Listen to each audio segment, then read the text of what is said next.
11th Standard Mathematics, Chapter 1, Sets, Relations and Functions. Example 1.5.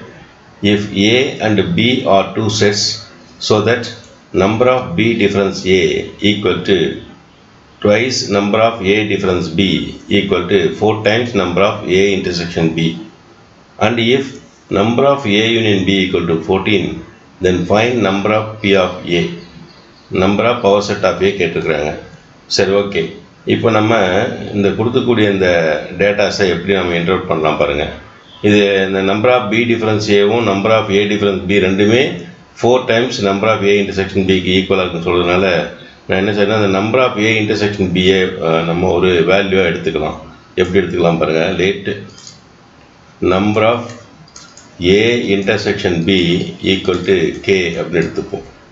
So அவங்க கொடுத்த அந்த data வந்து number of B difference A எதுக்கு equal 4 times number of A intersection B equal இல்லையா. அப்போது number of B difference A equal to 4 times number of A intersection B. நம்ம A intersection B கேன்னு எடுத்தனால இப்போ இது வந்து இதுக்கு ஈக்குவலாக இருக்கும், 4Kக்கு ஈக்குவலாக இருக்கும். சரி, அடுத்த டேர்ம் போகலாம். 2 times number of A difference B. 2 times number of A difference B equal to 4 times number of A intersection B ன்னு சொல்லியிருக்காங்க இல்லையா. ஸோ இதில் ரெண்டுலேயும் அந்த 2 கேன்சல் பண்ணிடலாமா. 2 கேன்சல் பண்ணோம்னா number of A difference B equal to 2 times number of A intersection B. அந்த number of A intersection B தான் நம்ம கேன்னு எடுத்துருக்கோம். அப்போ இது 2K ஆகும். ஸோ இப்போ நம்ம இப்போ இந்த கொடுத்த இந்த டேட்டாஸுக்குள்ளே ஒரு காமனாக K வச்சு கொண்டு வந்துட்டோம். சரி, இந்த டயக்ராம் பாருங்கள். இந்த வென் டயக்ராம் நம்ம எங்கே பார்த்தோமா ஞாபகம் இருக்கான்னு பாருங்கள். இது வந்து 9th நம்ம செட் தியரி பற்றி படிக்கும்போது இருந்தது. இது என்னென்னா, இந்த ஏ டிஃப்ரென்ஸ் பி அப்படின்னா என்ன மீனிங், இந்த ஏ டிஃப்ரென்ஸ் பின்ற செட் வந்து எங்கே இருக்கும், இந்த ஏரியா மட்டும்தான். அதாவது ஏவில் ஏ இன்டர்செக்ஷன் பி இருக்கு இல்லையா, அது பார்ட்டு அது இல்லாமல் வெளியே இருக்குது. அப்போ என்ன அர்த்தம்னா இதில் ஏ மட்டும்தான் இருக்கும், பியில் இருக்கக்கூடிய எந்த எலமெண்ட்டும் இதில் வராது. ஒன்லி ஏன்னு அர்த்தம் இங்கே இந்த இடத்துக்கு. அதான் ஏ டிஃபரன்ஸ் பி. ஏயில் இருக்கும், ஆனால் எங்கே இருக்காது, பியில் இருக்காது. ஏ இன்டர்செக்ஷன் பின்னா ஏ செட் ஏவிலையும் இருக்கும், செட் பிலையும் இருக்கும், common to A and B. சரியா. இங்கே பி டிஃபரன்ஸ் என்னென்னா பியில் இருக்கும், ஏவில் இருக்காது. அதாவது பியில் இருக்கக்கூடிய எலமெண்ட்ஸ் மட்டும் இருக்கும், ஏவில் இருக்க எந்த எலமெண்ட்டும் இங்கே இருக்காது, இந்த ஏரியா. ஸோ இது 3 இது சேர்ந்தது என்ன, ஏ யூனியன் பி தானே. இந்த ஏ என்ற சர்க்கிளும் பி என்ற சர்க்கிளும் சேர்ந்தது தான் வந்து இந்த 3 பார்ட்டும். ஸோ அப்போ நம்ம இங்கே எப்படி எழுதலாம் கவனிங்க. A difference be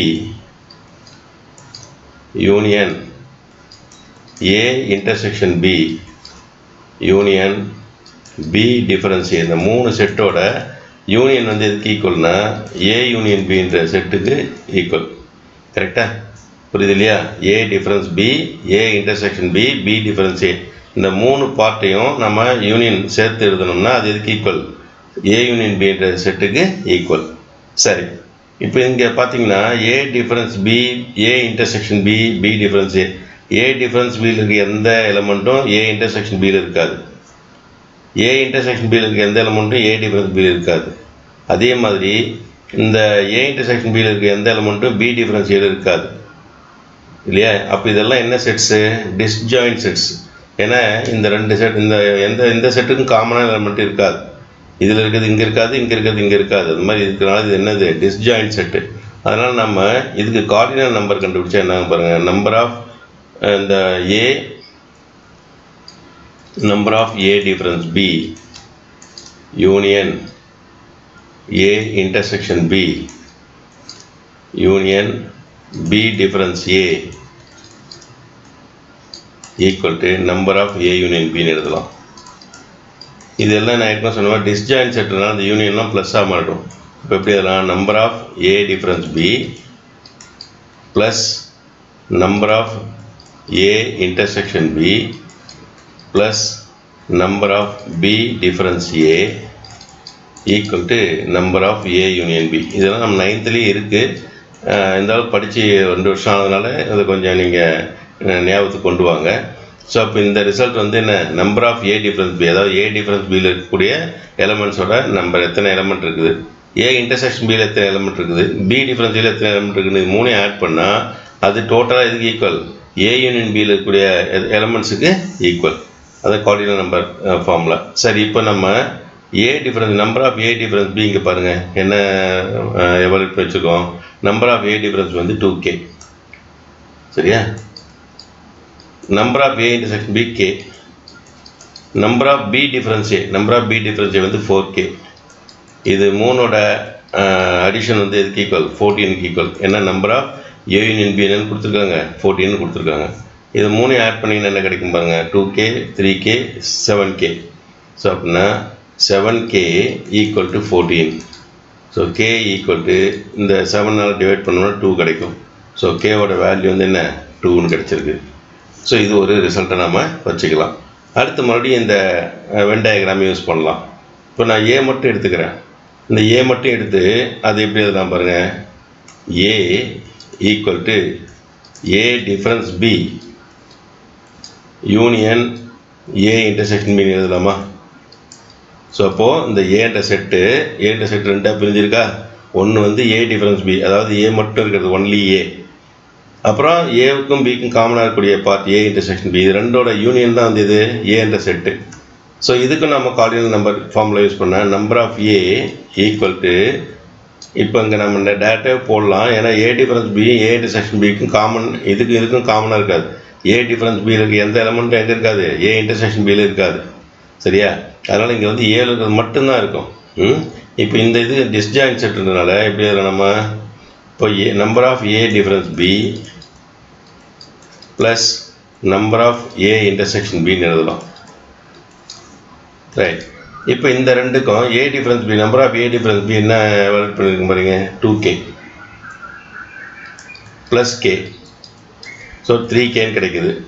but Kவோட value 2ன்றதுனால 3 × 2 என்ன, 3 × 2 ஈக்குவல் டு 6. இதுதான் நம்பர் ஆஃப் A. ஸோ ஏன்ற செட்டில் இருக்கக்கூடிய எலமெண்ட்ஸ் எவ்வளோ, 6. நமக்கு வந்து number of power set of A கேட்டிருக்காங்க. ஸோ பவர் செட்டுக்கு ஃபார்முலா நமக்கு தெரியும். அதாவது number of A equal to M அப்படின்னு இருந்தால் number of power set of A formula என்ன, 2m. இது ஃபார்முலா இருக்குது.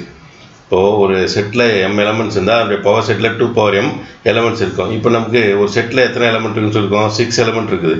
அப்படின்னா number of P of A, number of power set of A வந்து எதுக்கு ஈக்குவல்னா 2 நம்பர் ஆஃப் A. இதான ஃபார்முலா. அதாவது இங்கே நம்பர் ஆஃப் A வந்து எம்முக்கு பதிலாக நம்ம நம்பர் ஆஃப் ஏன்னு அப்படியே யூஸ் பண்ணியிருக்கோம். இப்போ நம்பர் ஆஃப் A வந்து 6ன்னு கண்டுபிடிச்சி வச்சுருக்கோம். ஸோ இப்போ 2/6னா டோட்டலாக எத்தனை எலமெண்ட்ஸ் இருக்கும், 64. கரெக்ட் தானே? இந்த 2 வந்து 6 times, 2 × 2 × 2 × 2 × 2 × 2. So 6 times. So 2 2s are 4, 4 2s are 8, 8 × 2 16, 16 × 2 32, 32 × 2 64. So இப்போ டோட்டலாக வந்து 64 எலமெண்ட்ஸ் இதில் இருக்கும். ஸோ இந்த ரிசல்ட் நம்ம எப்படி யூஸ் பண்ணணும்னு பார்த்துக்கோங்க. இந்த கார்டினல் நம்பருக்கான ரிசல்ட்ஸ் வந்து 9th நிறைய கொடுத்துருக்காங்க. அதெல்லாம் நம்ம ஒரு முறை ரிவைஸ் பண்ணிட்டு இந்த ப்ராப்ளத்தை போட்டோம்னா நமக்கு ரொம்ப சிம்பிளாக இருக்கும். தேங்க்யூ.